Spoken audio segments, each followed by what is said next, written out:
नल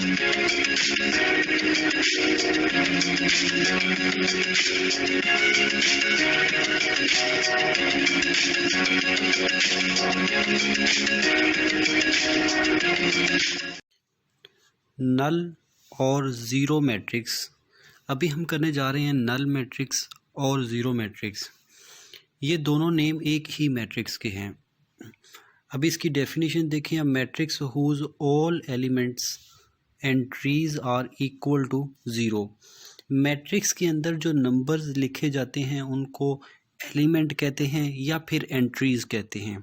अगर वो एंट्रीज़ जो मैट्रिक्स के इनसाइड लिखी हुई हैं वो सारी की सारी ज़ीरो हैं तो फिर हम उनको नल मैट्रिक्स कहते हैं या फिर उस मैट्रिक्स को ज़ीरो मैट्रिक्स कहते हैं। फॉर एग्जांपल हमारे पास ये एक मैट्रिक्स ए है, इसके अंदर एक एलिमेंट है वो ज़ीरो है तो हम इसको नल मैट्रिक्स या फिर ज़ीरो मैट्रिक्स कहेंगे। इसी तरह से ये बी है, बी के दोनों एलिमेंट ज़ीरो हैं तो ये नल मैट्रिक्स है या फिर ज़ीरो है। इसी तरह से ये सी और डी इनकी एग्जांपल्स हैं। इस तरह से हम अपने पास से कोई और भी एग्जांपल डेवलप कर सकते हैं।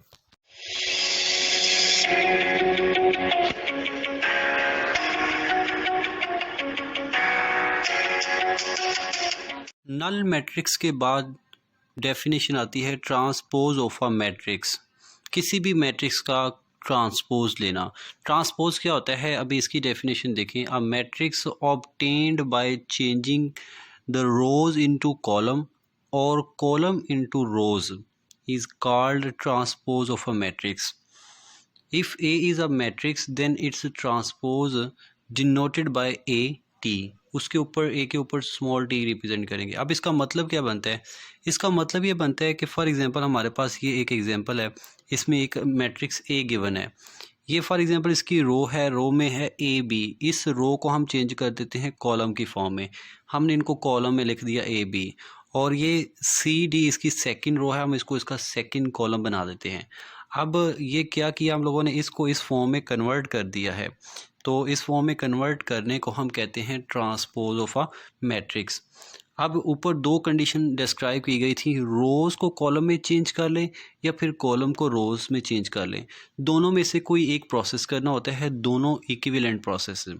आप रोज़ चेंज कर लें या फिर कॉलम चेंज कर लें तो दोनों का मतलब एक ही बनता है, लेकिन करना किसी एक प्रोसेस को है। फॉर एग्जांपल हमने रोज़ को चेंज करना है, रो को कॉलम बना लीजिएगा, फर्स्ट रो फर्स्ट कॉलम बन जाएगा, सेकंड रो जो है वो सेकंड कॉलम बन जाएगा। इस तरह से हम लोग ट्रांसपोज को ऑब्टेन कर सकते हैं। ये फिर जो नया मैट्रिक्स हमारे पास बना है, इस मैट्रिक्स को हम कहेंगे कि ये ट्रांसपोज है। किसका ट्रांसपोज है? इस ओरिजिनल मैट्रिक्स का ट्रांसपोज है।